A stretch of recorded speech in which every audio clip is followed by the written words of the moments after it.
So what Matt Gaetz did in October of 2023 helped to ensure that the TSA got paid on Monday, March 30th. Also ensured that a really bad bill that did not pay for ICE or the Customs and Border Patrol would get through the House and have to go to President Trump. It would have put President Trump in a big bind. So here's the story. Welcome everybody to the Honor and Knowledge channel here in our tiki hut in South Florida. Beautiful weather, birds chirping. So let's get right into it. I can weave together Thomas Jefferson, Aaron Burr, Alexander Hamilton, the Republicans, the Democrats, even slavery, into this story that includes Matt Gaetz, Kevin McCarthy, and Speaker Johnson, as well as a group of 5 senators. What went down while you were sleeping to reach this deal to fund DHS check? There was a vote in the middle of the night, a little bit after 2 o'clock this morning, where the Senate, with a skeleton staff through, it wasn't a formal roll call vote, agreed to fund DHS, but not fund ICE and not fund parts of Customs and Border Protection. And both sides politically were probably hurt. From a political perspective, this probably helps Chuck Schumer, the Democratic leader, who, stuck to his guns throughout this entire process. He didn't get everything, but he certainly was able to keep his caucus together during this. Now this goes to the House of Representatives. Fortunately, what Matt Gaetz did in October of 2023 helped you out. What did he do? Remember, he stood up in Congress, submitted a motion to vacate to remove Speaker McCarthy. The gentleman will state the form of his resolution. Declaring the office of Speaker of the House of Representatives to be vacant. Resolved that the office of Speaker of the House of Representatives is hereby declared to be vacant. And why? Well, because the conservatives were unhappy with the Speaker of the House, the Republican Speaker of the House, McCarthy. Nice guy, wonderful guy, just wasn't strong enough as a conservative to do what the people really wanted. The thing that really ticked off the conservatives at the time was a funding bill got passed that wasn't what the conservatives really wanted. It was heavily supported by the Democrats. Too much spending, if I recall properly.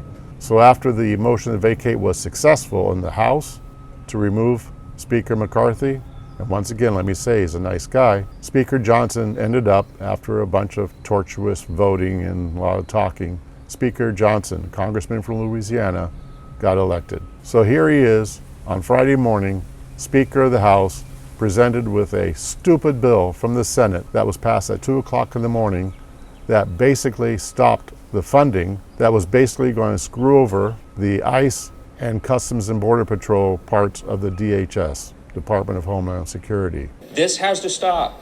The Republicans are not going to be a party to this. They have taken hostage the funding processes of government so that they can impose their radical agenda on the American people when we can't have any part of it. This gambit that was done last night is a joke. I'm quite convinced that it can't be that every Senate Republican read the language of this bill, and I'm going to just read you one excerpt of it because it's pretty alarming and it says everything that you need to know in Section 4. This is on page 2 of the bill. This is an actual copy of the bill, that excerpt. It says, quote, "The contents printed under the headings of this bill, U.S. Immigration and Customs Enforcement and Border Security Operations, under the heading of U.S. Customs and Border Patrol and Protection, shall have no force or effect for purposes of this act, and amounts specified in the final bill under the subheading Border Security Operations and under the heading U.S. Customs and Border Protection and under the headings of U.S. Immigration and Customs Enforcement in the Department of Homeland Security shall be zero." We're not doing that. And it is unconscionable to me that the Democrats would force some sort of negotiation at 3 o'clock in the morning and try to hoist this upon the American people and then get on their jets and go home for their holiday. What did he do? He and a bunch of other Republican congressmen got together and got, along with a little bit of Democrat help, a bill funding all of DHS passed through on Friday. The Senate had already left town. They had skedaddled. That's another problem. If the House had supported the DHS funding bill from the Senate, and you know darn well that almost every Democrat would have voted for it, probably everyone. It would have only taken a half dozen Republicans to switch over. They would have voted for it. And the result of that was President Trump would have had to veto it. There's no way that President Trump is going to approve a bill that puts ICE and CBP not in a pay status. That was his signature move. one of his signature moves for President Trump's administration and his election in 2024. Get rid of illegal immigrants, shut the border. Well, this would have been also a huge victory for the Democrats. And what would have happened if President Trump had approved it? If he had signed it? Yeah, the TSA would have been paid, Coast Guard, Cybersecurity, Secret Service, but ICE and the Customs and Border Patrol, no.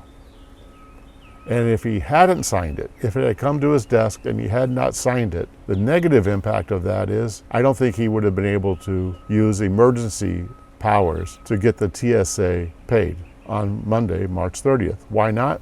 Well, because he had the opportunity to pay them by signing the bill that would have come to his desk, because it would have been approved by both the Senate and the House. It would have been very hard politically for him to do that. Even though he didn't get the bill, and he used emergency powers after, a bunch of votes in the Senate to not pass the full DHS funding package.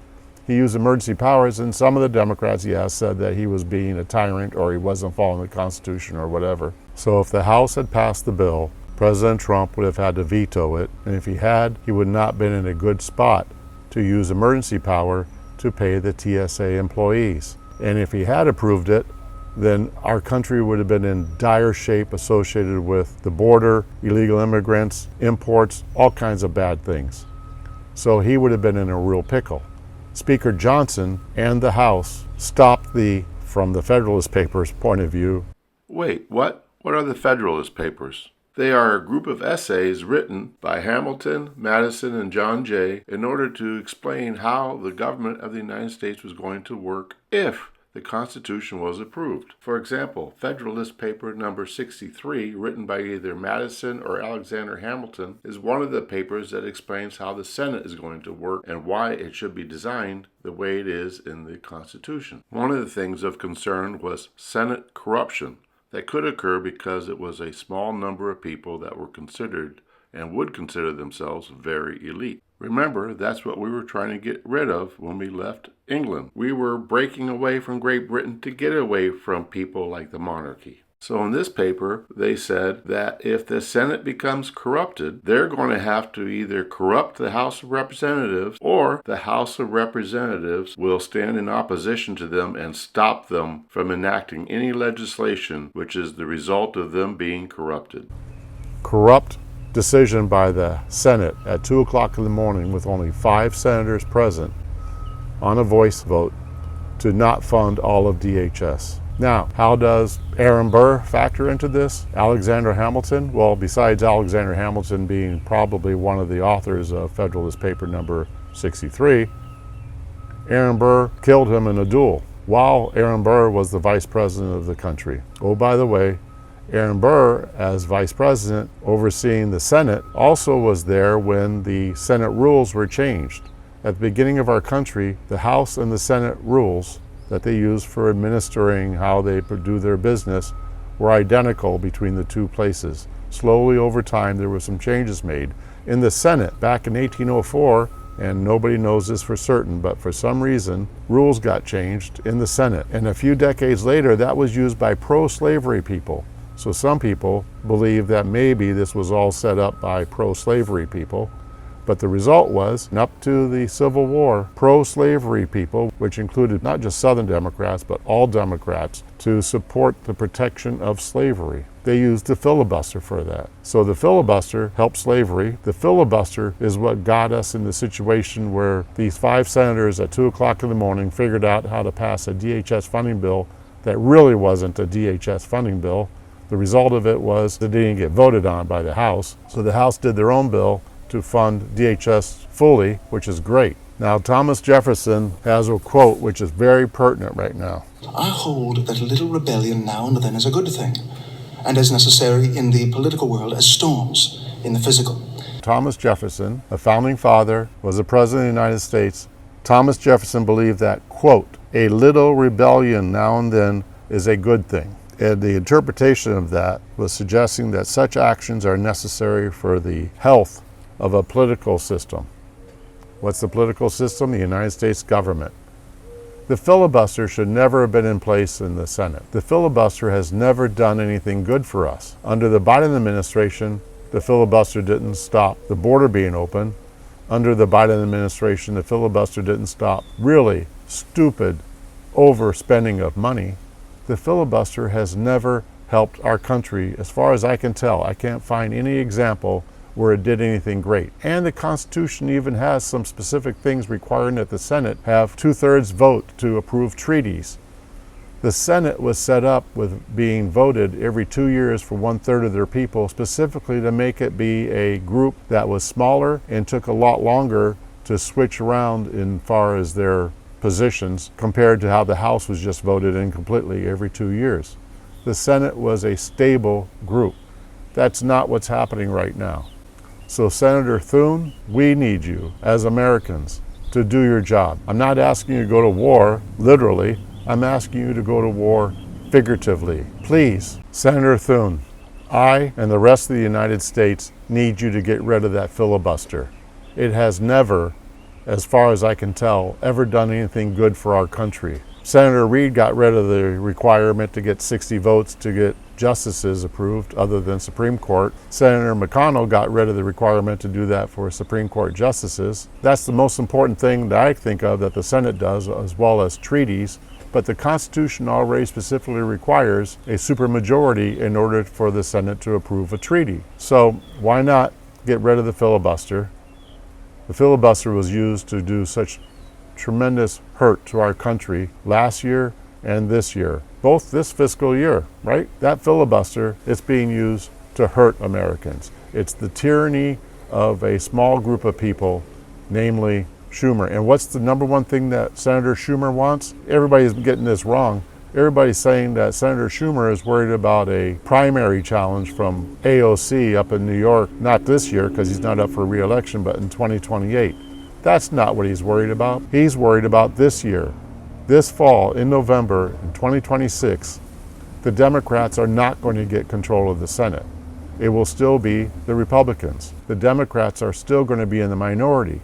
They will be electing a new minority leader. Why? Because they do that every 2 years. Senator Schumer does not want to not be the new minority leader. He doesn't want to be replaced as minority leader because he knows that will guarantee they not win a primary up in New York in 2028. So he has to win the Senate minority leader election by the Democrat Party after the 2026 election. He doesn't care about the impact on the country. He will drive the Democrat senators into any herd that he can, in any direction he can, to support his staying as a minority leader in January of 2027 when they vote for it again. You can't trust that kind of motivation. Senator Thune, here's a deal I'll make for you. You get that filibuster removed, I'll come to North Dakota. It's one of the 3 states I have never been to. And you know what? I haven't been to South Dakota either, but to get to North Dakota, I'll go through South Dakota.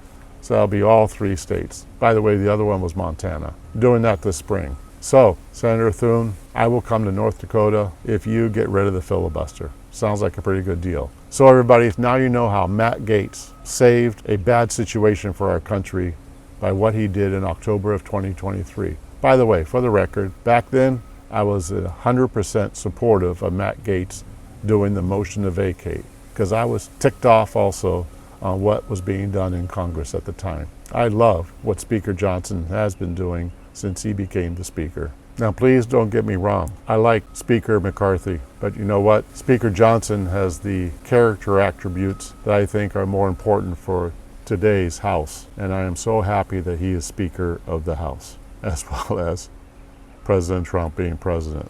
So, Senator Thune, here's my challenge. I do want to go to North Dakota and South Dakota, get rid of that filibuster, pass the DHS funding bill, get the Coast Guard and all the rest of the people that are not being paid properly, remove the threat of the filibuster shutting down the government in the future, and pass the Save America Act. It is so desperately needed for us to have fair elections. By the way, I might just come to North Dakota even if you don't do all that, but I really would be happier going if the country is in better condition, which is what it would be if you get rid of that filibuster, which doesn't do anything good for our country.